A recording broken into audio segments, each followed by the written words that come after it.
Alors j'ai pris des documents à la Bibliothèque nationale à Paris, des témoignages des conquérants de l'époque, des conquérants français. D'abord, des extraits du bréviaire que l'on avait remis aux officiers et soldats qui s'en allaient en Afrique. Cela s'appelait « Aperçu historique, statistique et topographique sur l'état d'Alger ». Voici quelques-uns de ces extraits. Ces contrées sont des terres vacantes, abandonnées aux mauvaises herbes par la paresse et l'indolence des morts.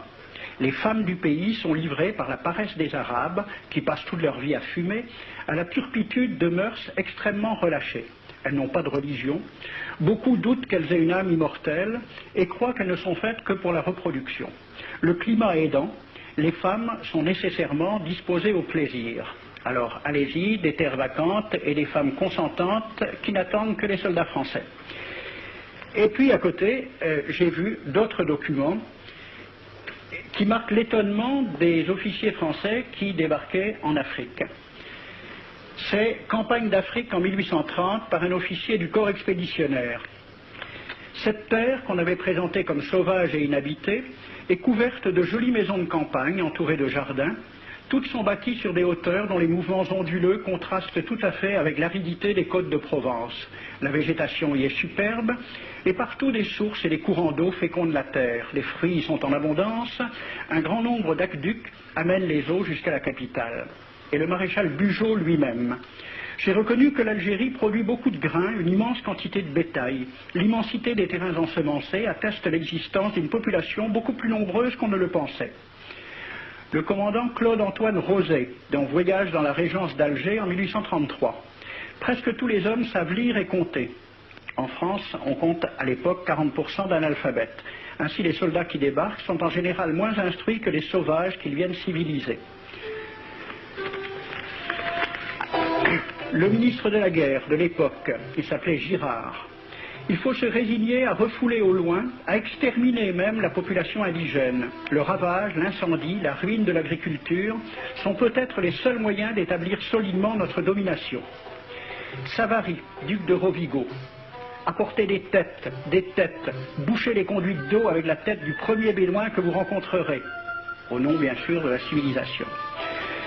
Christian, dans l'Afrique française, un détachement de l'armée parti d'Alger surprend la tribu désarmée des Olifias et massacre sur le champ tous les hommes, femmes, enfants, sans distinction.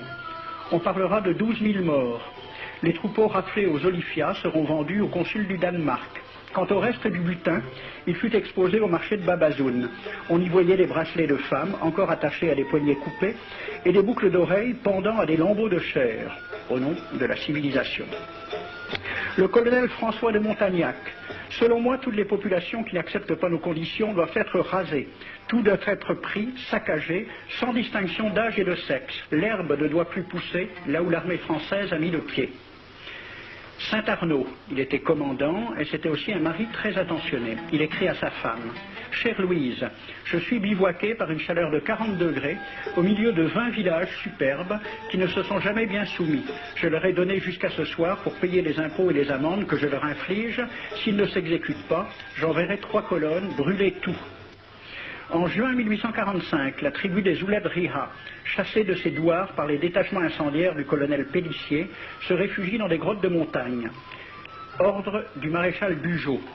Si ces gredins se retirent dans leurs cavernes, imitez Cavaignac aux Béha, fumez-les à outrance comme des renards. Voici le récit d'un témoin, français bien sûr. Voir au milieu de la nuit, à la faveur de la lune, un corps de troupes françaises occupé à entretenir un feu infernal. Entendre les sourds gémissements des hommes, des femmes, des enfants et des animaux, le craquement des rochers calcinés s'écroulant. Le matin, quand on chercha à dégager l'entrée des cavernes, gisaient des bœufs, des ânes, des moutons. Parmi les animaux, entassés sous eux, on trouvait des hommes, des femmes, des enfants. J'ai vu un homme mort, le genou à terre, la main crispée sur la corne d'un bœuf. Devant lui était une femme tenant son enfant dans ses bras. Cet homme avait été asphyxié au moment où il cherchait à préserver sa famille de la rage de cet animal. On a compté 760 cadavres. Le 8 mai 1845, Saint-Arnaud découvre 500 Algériens qui s'abritent dans une grotte entre Ténès et Mostaganem. Saint-Arnaud ordonne à ses soldats de les emmurer vivants. Il écrit « Je fais boucher hermétiquement toutes les issues et je fais un vaste cimetière. La terre couvrira à jamais les cadavres de ces fanatiques. » C'est à peu près ce qu'ont dit les Allemands en massacrant le village d'Oradour-sur-Glane. Montagnac, toujours lui, le colonel. Voilà comment il faut faire la guerre aux Arabes. Tuer tous les hommes jusqu'à l'âge de 15 ans. Prendre toutes les femmes et les enfants. Vous me demandez ce que nous faisons des femmes que nous prenons?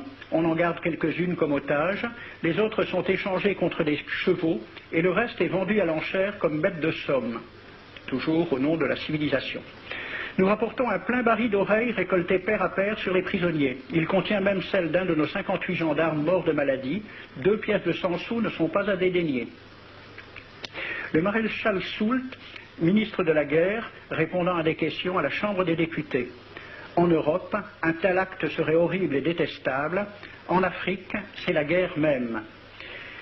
C'est la guerre même, c'est du moins ce que dit le ministre français, mais en face, voici un décret pris par l'émir des Arabes, l'émir Abdelkader. Tout Arabe qui amènera vivant un soldat français recevra pour récompense la somme de 8 douros.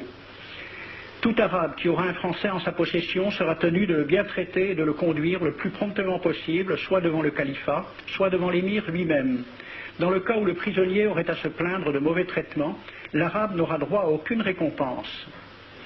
À la lecture de ce décret, question d'un soldat algérien, quelle récompense pour un prisonnier vivant? L'émir répond 8 douros. Et pour une tête coupée, l'émir répond 25 coups de bâton sur la plante des pieds. De quel côté était la civilisation? J'ai donc fait ce film avec les citations et des dessins et gravures qui étaient à la Bibliothèque nationale à Paris, et j'ai proposé le film à la Ligue de l'enseignement pour qu'il soit projeté dans les lycées et collèges de France et de Navarre. La Ligue de l'enseignement l'a refusé avec cette appréciation. Quoique très correctement réalisé et basé sur des documents indiscutables, ce film va à l'encontre de toutes les idées qui servent de base à l'enseignement de la pénétration française en Afrique du Nord, ce qui rend sa diffusion impossible.